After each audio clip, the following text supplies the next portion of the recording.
Aê, glória a Deus, meus amados, minhas amados, bem-vindo de volta. Vamos continuar aí, né?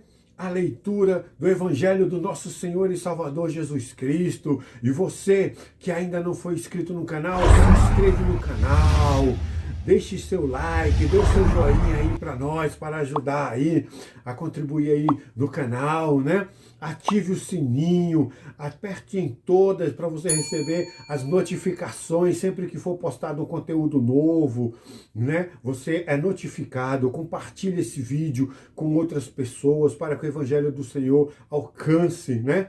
Várias pessoas aí. E aproveitando também, faça seu comentário, deixe seu comentário aí embaixo que você vai receber lá o coraçãozinho e eu também responderei assim que possível. Amém, amados? Amém, amadas? Fiquem com Deus e vamos ao vídeo? Sempre quando a gente vai começar a leitura do Evangelho, né, a leitura da Palavra de Deus, nós sempre temos que iniciar com uma oração.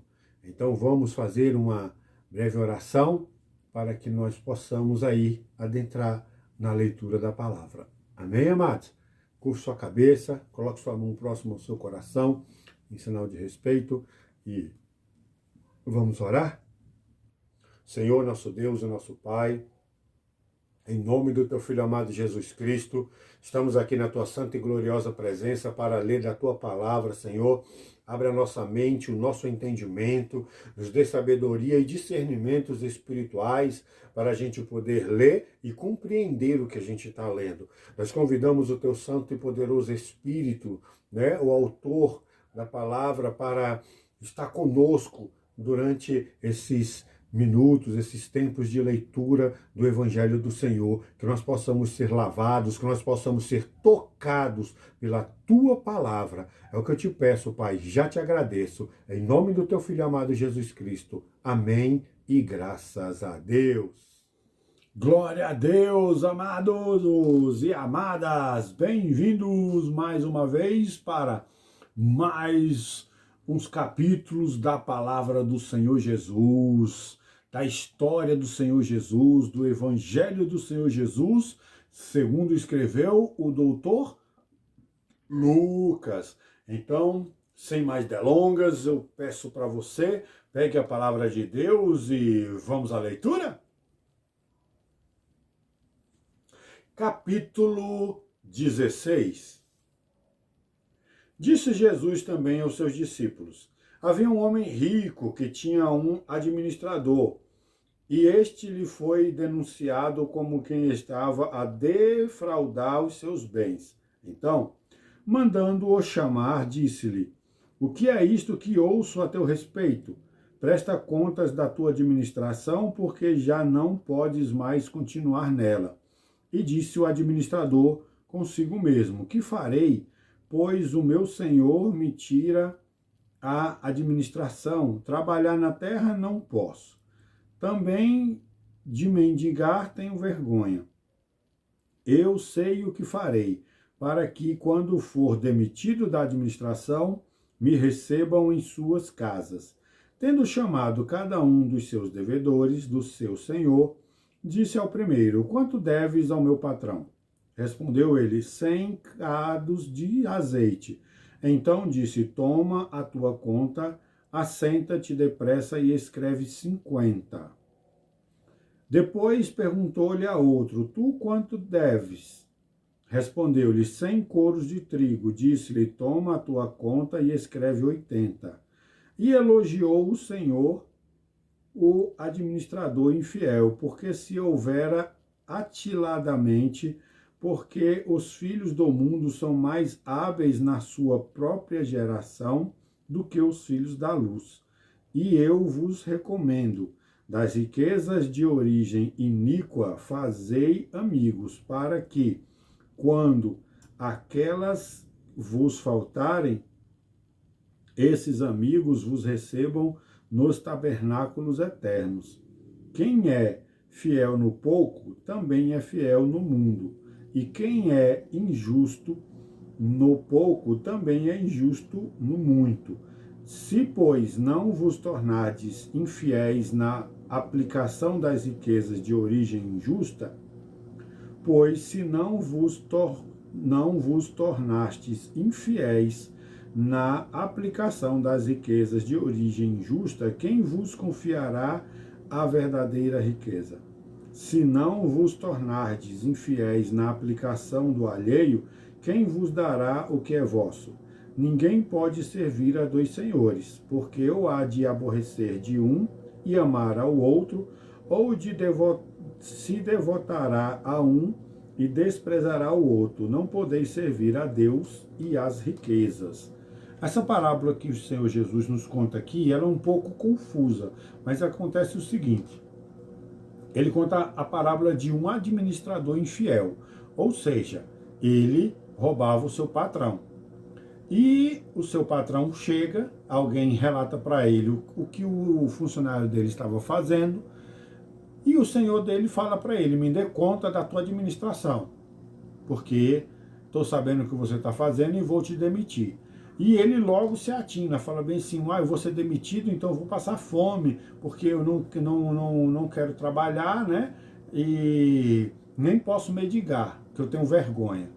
Então ele corre na casa dos credores daquele senhor e apresenta a conta deles ali. Um tinha 100, devia 100, então você anota aí que você deve só 50. Aí vai lá no outro, devia 100, então anota aí que você deve só 80. E ele vai fazendo assim. Por quê? Porque as pessoas do mundo vão ficar agradecidos a este camarada. Então o que ele fala? Eu vou fazer assim, vou agradar as pessoas do mundo, porque quando eu estiver passando necessidade, essas mesmas pessoas abrirão as portas da sua casa pelo que eu estou fazendo a elas. Elas vão ficar como se estivessem me devendo favores, né? Então o Senhor Jesus fala o seguinte, que as pessoas do mundo, eles são mais corretos do que muitas das vezes as pessoas que são servos do Senhor, que eles são mais hábeis, são mais fiéis. Por quê? Porque o camarada infiel foi lá e trabalhou no coração dele. O que é isso? Quando o camarada estiver passando fome, olha, você lembra daquilo que eu fiz por você? Então o cara vai lá fazer alguma coisa por ele. E tem muitos filhos de Deus que são revoltados com o próprio Senhor. Então, se o Senhor for na mente dele e falar bem assim: esqueceu do que eu fiz por você? Eu morri na cruz do Calvário pelos teus pecados e você não reconhece isso. Então as pessoas são, há muito deles do reino de Deus, da casa de Deus, que tem o coração ainda trancado, né? E ele vai dar os ensinamentos. Ele fala bem assim: se você que tem riquezas infiéis e não é fiel na sua infidelidade com o povo do mundo, né? Você tem que fazer isso para quando você estiver lá no tabernáculos deles, ou seja, juntos, né, nas coisas do mundo, mas o resultado é um só, vai tudo para o inferno. E ele diz, se um dia, se você não é fiel, quando você está no mundo, e quando você se converte, se você é fiel quando você estava no mundo, você vai ser fiel quando você vai fazer parte das coisas de Deus. Se você é infiel quando você está no mundo, você também dificilmente vai conseguir, a não ser que tenha um tratamento muito grande no teu coração, na tua índole, no teu caráter, para transformar você numa pessoa de bom caráter. Então, se não se confia, se você, sendo do mundo, não faz coisas, né, fiéis a quem é do mundo, então também como quem é justo vai confiar alguma coisa a você. Então isso aí é uma questão entre você e Deus. Você é fiel com as coisas do mundo? Você louva o nome de Deus aonde você trabalha? Né? Você é correto? E você que não recebeu o Senhor Jesus ainda, você é correto com aonde você trabalha, com seu patrão, com as coisas que você está ali para fazer? Então, receba o Senhor Jesus e transforme o seu coração, porque Ele quer colocar, né, o reino dele nas tuas mãos para você gerar bons frutos. Mas como Ele pode confiar em você se você tiver um coração endurecido? Então, né, é uma coisa para você meditar. Amém, amados? Versículo 14. Os fariseus que eram avarentos ouviam tudo isto e o ridicularizavam, eram avarentos. Mas Jesus lhe disse: vós sois os que vos justificais a vós mesmos diante dos homens, mas Deus conhece o vosso coração, pois aquilo que é elevado entre os homens é abominação diante de Deus. A lei e os profetas vigoram até João. Desde esse tempo vem sendo anunciado o evangelho do reino de Deus, e todo homem se esforça por entrar nele. E é mais fácil passar o céu e a terra do que cair um tio sequer da lei. Quem repudiar sua mulher e casar com outra, comete adultério. E aquele que casa com a mulher repudiada pelo marido também comete adultério. Ora, havia certo homem rico que se vestia de púrpura e de linho finíssimo, e que todos os dias se regalava esplendidamente.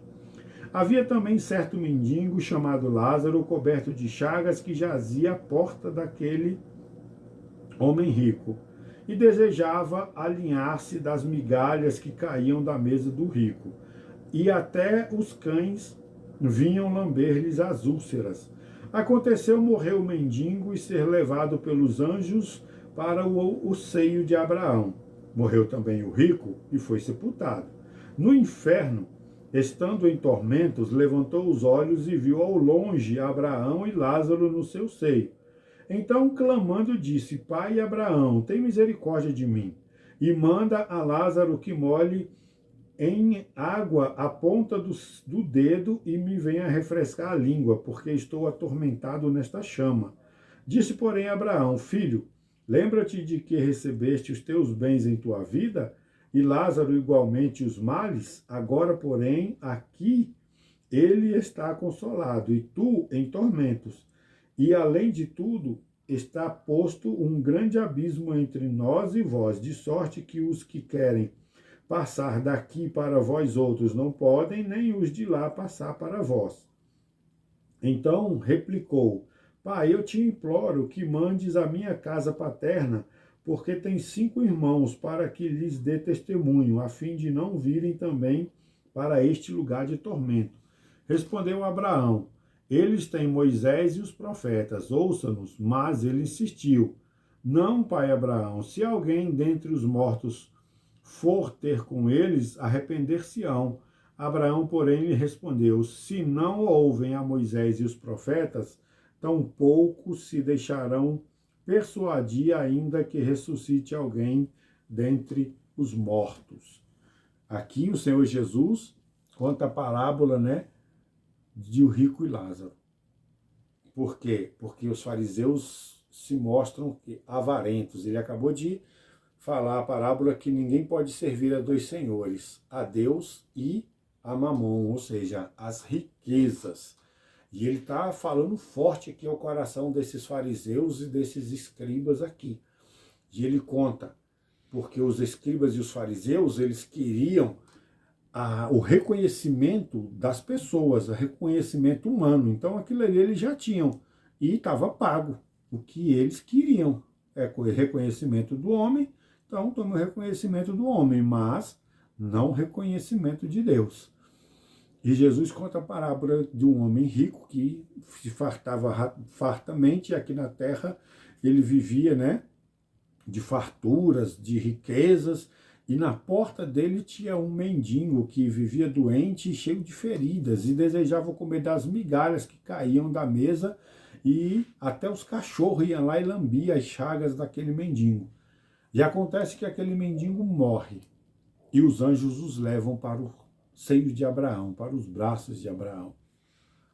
E aquele rico também morre, e é enterrado. E lá no Hades, sofrendo, o calor do fogo eterno, ele olha ao longe e ele vê Abraão e Lázaro abraçado com Abraão. E ele diz: Abraão, pai Abraão, pede que Lázaro, olha o tormento como é que é, amados. Molhe a pontinha do seu dedo para refrescar a ponta da minha língua. E aí o pai Abraão fala, não, está posto um abismo entre nós, nem os daqui adianta ter misericórdia que não vai poder ir para aí, e nem os daí adianta querer vir para cá que não tem mais como. Enquanto não tiver vida, né, no corpo ainda tem que o arrependimento. Agora, depois que morreu, sexo e juízo, acabou, não tem mais o que você fazer. Aí ele, então envia ele lá, eu tenho 5 irmãos, porque se alguém ressuscitar e for lá, eu tenho certeza que eles vão se arrepender. E aí o Senhor Jesus, que vai morrer e ressuscitar, ele fala para ele bem assim, pois se eles não conhecem a lei e os profetas, eu digo para você, né, porque as leis e os profetas falam, né, da vinda de Jesus, que não adianta nem ressuscitar o homem, que eles não se renderão, né? Por quê? Porque tem bens e não querem saber de nada, assim como vai acontecer com ele, que vai morrer e o terceiro dia vai ressuscitar, e nem por isso muitas pessoas ainda não terão ele como Filho de Deus e como Salvador. Amém, amados? Capítulo 17. Disse Jesus a seus discípulos, é inevitável que venham escândalos, mas ai do homem pelo qual eles vêm. Melhor fora que se pendurasse ao pescoço uma pedra de moinho e fosse atirado no mar, do que fazer tropeçar a um destes pequeninos. Acautelai-vos. Se teu irmão pecar contra ti, arrependei-vos. Se ele se arrepender, perdoa-lhe. Se por 7 vezes no dia pecar contra ti, 7 vezes vier ter contigo, dizendo, estou arrependido, perdoa-lhe. Então disseram os apóstolos ao Senhor, aumenta-nos a fé. Respondeu-lhes o Senhor, se tiverdes fé como um grão de mostarda, direis a esta amoreira, arranca-te e transplanta-te no mar, e ela vos obedecerá. Qual de vós, tendo um servo ocupado na lavoura, ou em guardar o gado, lhe dirá, quando ele voltar do campo, vem já e põe-te à mesa, e que antes não lhe diga, prepara-me a ceia, cinge-te e serve-me, enquanto eu como e bebo. Depois comerás tu e beberás. Porventura terás de agradecer ao servo, porque este o que lhe havia ordenado? Assim também vós, depois de haverdes feito quando vos foi ordenado, dizei, somos servos inúteis, porque fazemos apenas o que devemos fazer. Ou seja, o Senhor aqui está nos dando uma grande lição, né? Que quando a gente trabalha, nós temos que fazer porque nós trabalhamos por amor. Nós trabalhamos pelo nosso salário. Então não tem que o patrão ficar valorizando o seu trabalho, valorizando isso e aquilo para ter que agradar você, para você permanecer fazendo aquilo que você foi chamado para fazer, você está sendo pago para fazer.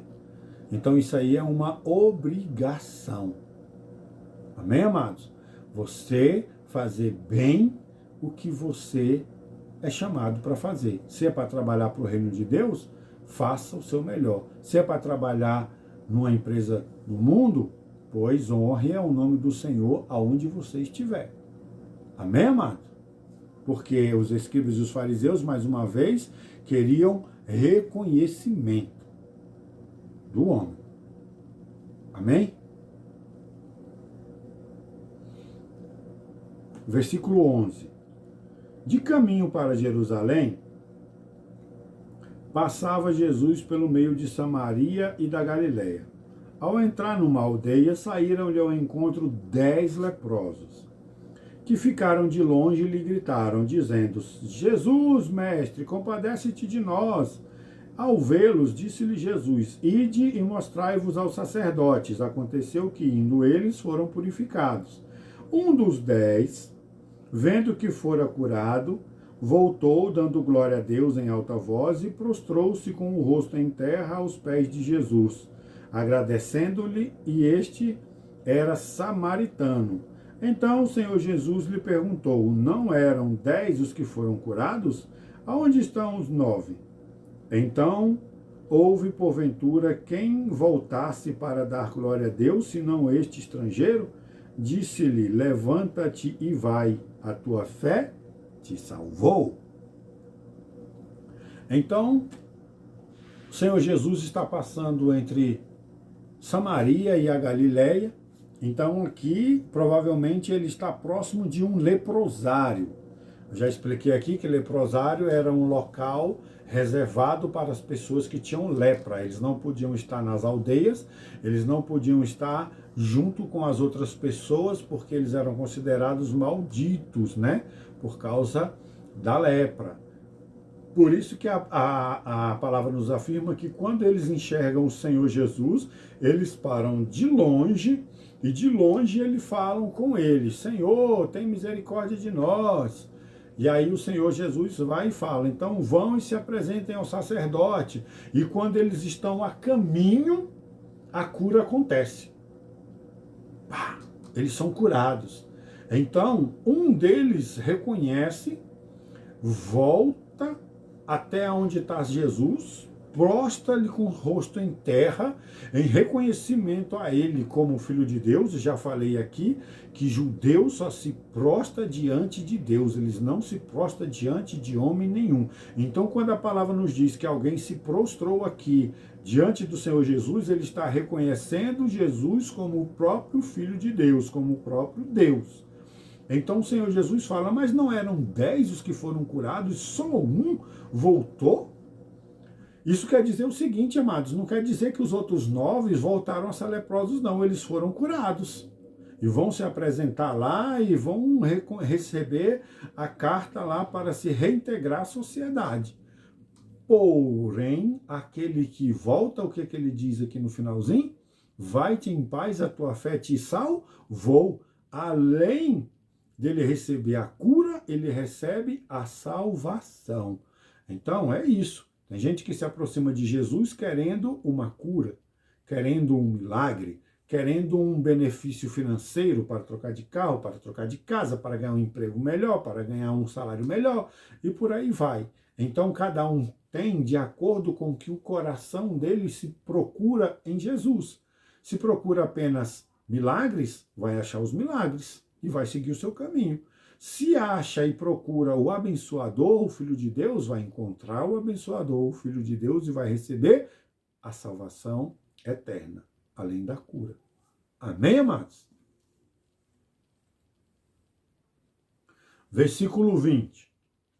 Interrogado pelos fariseus sobre quando viria o reino de Deus, Jesus lhe respondeu: não vem o reino de Deus com visível aparência, nem dirão: ei-lo aqui, ou lá está, porque o reino de Deus está dentro de vós. A seguir, dirigiu-se aos discípulos: virá o tempo em que desejareis ver dos dias do Filho do Homem e não vereis. E vos dirão: ei-lo aqui, ou ele está lá. Não vades e nem os sigais, porque assim como o relâmpago, fuzilando, brilhará de uma a outra extremidade do céu. Assim será no seu dia o Filho do Homem. Mas importa que primeiro ele padeça muitas coisas e seja rejeitado por esta geração. Assim como foi nos dias de Noé, será também nos dias do Filho do Homem. Comiam, bebiam, casavam, davam-se em casamento, até o dia em que Noé entrou na arca e veio o dilúvio e destruiu a todos. O mesmo aconteceu nos dias de Ló. Comiam, bebiam, compravam, vendiam, plantavam, edificavam, mas no dia em que Ló saiu de Sodoma, choveu do céu fogo e enxofre e destruiu a todos. Assim será no dia em que o Filho do Homem se manifestar. Naquele dia, quem estiver no eirado e tiver aos seus bens em casa, não desça para tirá-los. E de igual modo, quem estiver no campo, não volte para trás. Lembrai-vos da mulher de Ló. Quem quiser preservar a sua vida, perdê-la-á. E quem a perder, de fato, a salvará. Digo-vos que, naquela noite, 2 estarão numa cama. um será tomado e deixado o outro. Duas mulheres estarão juntas moendo, uma será tomada e deixada a outra. Dois estarão no campo, um será tomado e o outro deixado. Então lhe perguntaram: onde será isso, Senhor? Respondeu: aonde estiver o corpo, aí se juntarão também os abutres.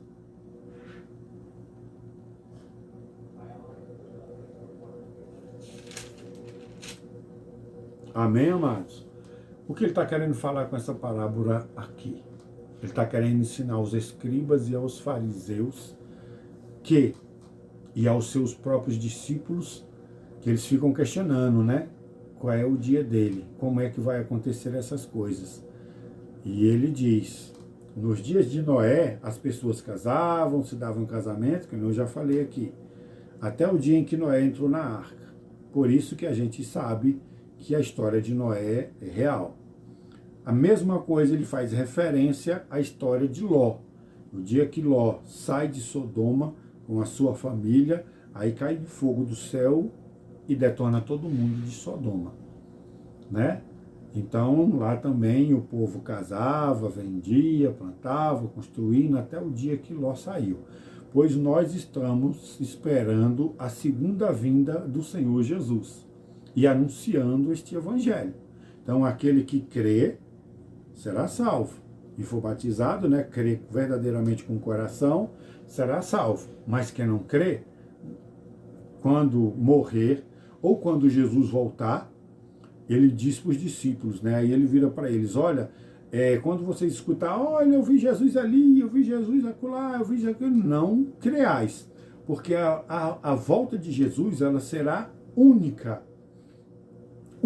E ele diz que ele vai rasgar o céu de uma ponta a outra e todo mundo vai ver ele. Então saberão que Jesus voltou, não está voltando, ele voltou. Vai ser rápido como um abrir e fechar de olhos, como um piscar de olhos. Assim vai ser. Então ele fala: abre o olho de vocês. Se vier os falsos profetas dizendo: lá vem Jesus, Jesus está voltando, eu vi ele ali, eu vi, não creais. Porque será de uma forma única e todo mundo vai saber que é ele. Então, vamos procurar permanecer nos caminhos do Senhor, caminhar reto, para que a vontade de Deus seja feita através da nossa vida.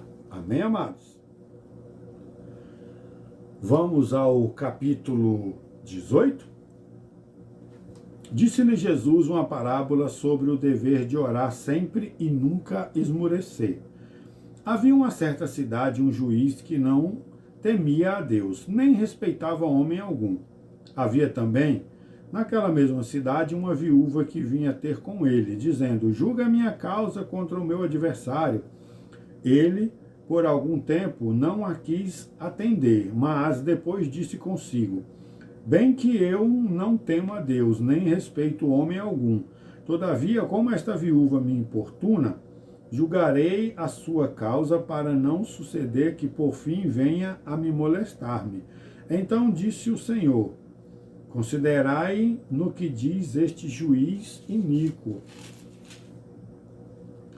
Não fará Deus justiça aos seus escolhidos, que a ele clamam de dia e de noite? Embora pareça demorado em defendê-los? Digo-vos que depressa lhes fará justiça. Contudo, quando vier o Filho do Homem, achará porventura fé na terra? Ou seja, ele está ensinando aqui o seguinte: ele conta para os discípulos dele a parábola de um juiz que era iníquo, ou seja, ele praticava iniquidade, sabendo que era pecado, ele pecava. Ele não temia Deus, não temia homem nenhum, como ele mesmo diz aqui.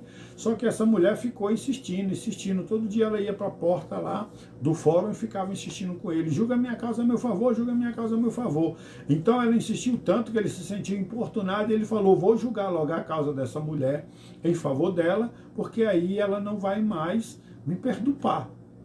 Então aí ele vai e fala: quem sendo vós, filhos de Deus, que pede, e ele não vai atender na hora dele, né?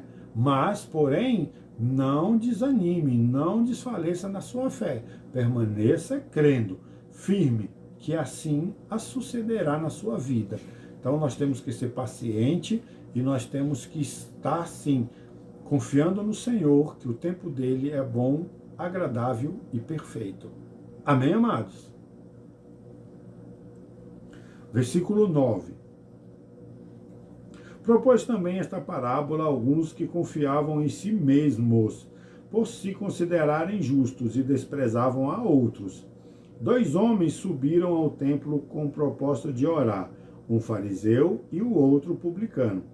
O fariseu, posto em pé, orava de si para si mesmo desta forma: ó Deus, graças te dou, porque sou um homem como os demais homens, roubadores, injustos, adúlteros, nem ainda como este publicano. Jejuo 2 vezes por semana e dou o dízimo de tudo quanto ganho. O publicano, estando em pé, longe, não ousava nem sequer ainda levantar os olhos ao céu, mas batia no peito, dizendo: ó Deus, sê propício a mim, pecador. Digo-vos que este desceu justificado para a sua casa, e não aquele. Porque todo aquele que se exalta será humilhado, mas o que se humilha será exaltado. Então o Senhor Jesus nos diz aqui que ele conta uma parábola para aquelas pessoas que se achavam melhores do que os outros, eles se achavam justos e melhores do que os outros. Então o Senhor Jesus conta essa parábola, que um fariseu, juntamente com um publicano, foi orar. E aquele fariseu que se achava justo, justificado, o homem, né, de Deus, vai lá na sinagoga e ora em pé, uma oração eloquente, dizendo que ele não é igual àqueles homens pecadores, que ele não é igual àquele publicano e não sei o quê, não sei o quê. Então vem um publicano e diz o seguinte: ele não, Senhor, não sou nem digno de olhar para ti, me perdoa os meus pecados, né? E o Senhor Jesus diz o seguinte: olha o detalhe, os 2 desceram depois para a casa deles. O publicano, por querer se exaltar, né? Deus nem recebeu a sua oração. Porém, o fariseu, né? E o publicano, que era pecador, né? Que reconheceu o seu pecado, ele desce justificado. Porém, também não estava salvo, porque ainda não cria em Jesus como seu Salvador. É necessário crer no Senhor Jesus como Salvador e ter um arrependimento dos pecados cometidos. Amém, amados? Aprendeu aí? Versículo 15. Traziam-lhe também as crianças para que as tocasse, e os discípulos, vendo, os repreendiam. Jesus, porém, chamando-os para junto de si, ordenou: deixai-a vir a mim os pequeninos, e não os embaraceis, porque dos tais é o reino de Deus. Em verdade vos digo, quem não receber o reino de Deus como uma criança, de maneira nenhuma entrará nele. Certo homem de posição perguntou-lhe: bom mestre, o que farei para herdar a vida eterna? Respondeu Jesus: por que me chamas bom? Ninguém é bom, senão um que é Deus. Sabes os mandamentos? Não adulterarás, não matarás, não furtarás, não dirás falso testemunho, honra teu pai e a tua mãe? Replicou ele: tudo isso eu tenho observado desde a minha juventude. Ouvindo-os Jesus, disse: uma coisa ainda te falta. Vende tudo o que tens, dá aos pobres, e terás um tesouro no céu. Depois vem e segue-me. Mas, ouvindo ele estas palavras, ficou muito triste, porque era riquíssimo. Aqui a parábola, aquele jovem, aqui vamos mais uma vez à parábola do jovem rico. Aquele jovem chega na presença do Senhor e pergunta para ele o que ele faz para herdar a vida eterna. Jesus lhe pergunta: tu observa as principais leis, né? Ou seja, as leis? E ele: não, observo isso aí tudo desde jovem. Respeito meus pais, não adoro a Deus, não furto, né? E aí o Senhor Jesus toca onde está o tesouro dele, que é nas suas riquezas. Então vai, vende tudo que tem, dá aos pobres, e dá a quem não tem, e vem e segue-me, né? e terás um galardão muito grande na vida eterna. E aquele homem abaixa a cabeça e vai embora triste porque era riquíssimo. Então ele decidiu, ele optou, ele escolheu, né, as riquezas mais do que a sua própria salvação. Amém, amados?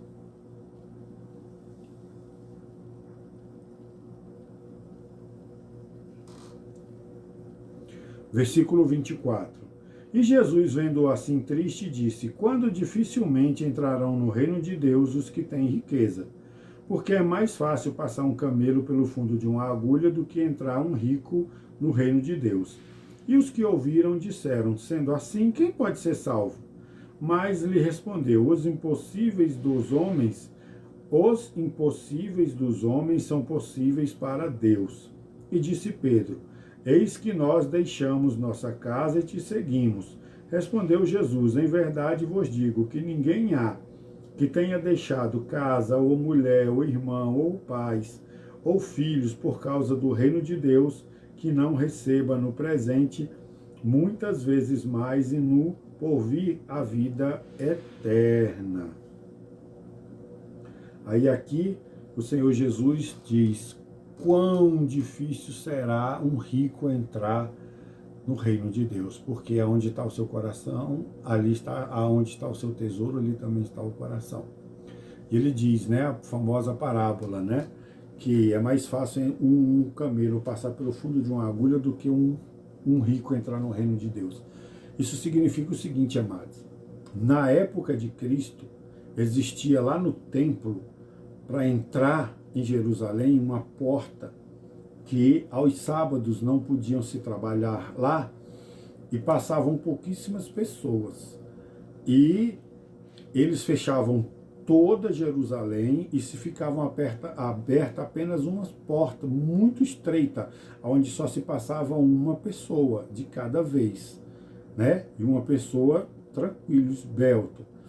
E aí por isso que ele se refere: é mais fácil passar o camelo pelo fundo de uma agulha, pelo buraco da agulha, agulha é o nome desta porta, tá? Do que um rico entrar no reino de Deus. Ou seja, não podia entrar mercadores de jeito nenhum em Jerusalém dias de sábado. E passando por aquelas portas ali era impossível. E ele diz que era mais fácil entrar do que um rico entrar no reino de Deus. Amém? Então vamos deixar a humildade verdadeira e o verdadeiro amor ao próximo entrar no nosso coração, para nós sermos pessoas caridosas e levar o amor ao próximo. Amém, amados?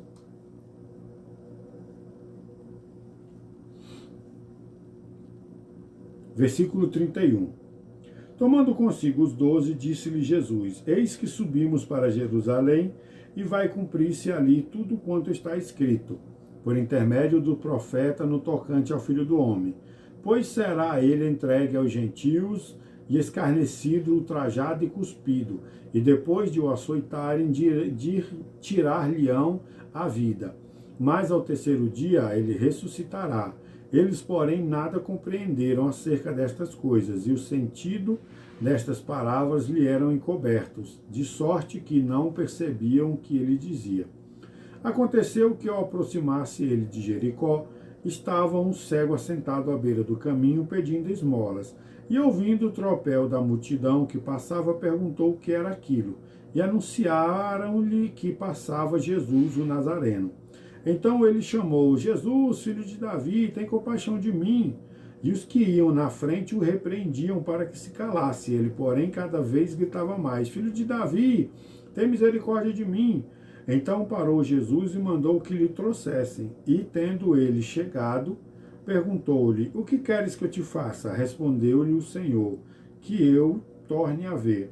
Então Jesus lhe disse: recupera a tua vista, a tua fé te salvou. Imediatamente tornou a ver e seguiam glorificando a Deus. Também todo o povo, vendo isto, dava louvores ao Deus Altíssimo, ao Senhor. Aqui, né, o cego de Jericó, que ele escuta um murmurinho muito grande, e ele pergunta ao pessoal: o que está acontecendo aí? Aí o pessoal fala: é Jesus, o Nazareno, que está passando. Então ele começa a gritar e não pedir às pessoas para levar ele até Cristo, mas ele começa a chamar a atenção do Senhor Jesus de uma maneira diferente. Ele chama o Senhor Jesus pelo seu título messiânico. Senhor, filho de Davi, tem compaixão de mim. E a multidão apertava ele e falava, cala a boca, eu tenho os 2 olhos, enxergo e estou aqui doido para poder chamar a atenção dele, você que é cego fica aí perdendo seu tempo. Porém ele não desiste, né? Ele continua clamando e o Senhor escuta através de toda a multidão a voz daquele cego clamando ele como filho de Davi.